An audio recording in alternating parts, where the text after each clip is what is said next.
Welcome back to the channel. In today's video, I'm going to show you guys how to purchase XRP using the Binance app on your iPhones or an Android phone, as long as you have access to the Binance application. Now, I'm aware that this may not work for people in the US in terms of XRP, as it is blocked in the US right now. You do have to go through other methods to purchase XRP in the US, unfortunately, but this is going to be a way how you could purchase it in Canada, and I know a lot of other countries support this method as well. So all you guys have to do is just go over to Binance and open that up. Now, once you're in Binance here, you have to create your account. I'm assuming a lot of you guys probably already have your account created, but if you don't, just leave a comment down below, and I'll be happy to make another tutorial showing you guys how to create your Binance account.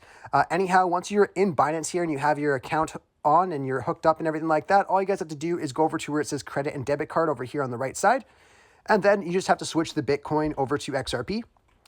Once that is switched there, you guys can just go up to the top where you see the fiat currency that you have in your native country. I'm personally got Canadian currency right now, but you could switch that there as well if you have a different kind of currency. All you have to do now is just type in the amount of your native currency that you want to switch over to XRP. So let's just say if I wanted to do $250, I could type in 250, and then it will show me right here, I'm going to get 141.9 in exchange for that.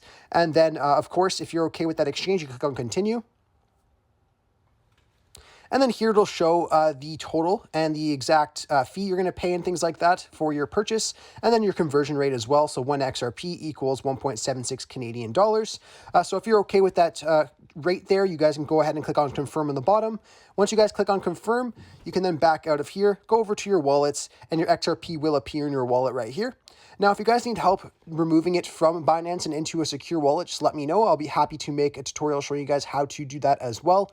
Anyhow, I really hope I was able to help you guys out with this video. If this video did help you out, be sure to leave a like on the video and subscribe for more cryptocurrency tutorials. Thanks for watching.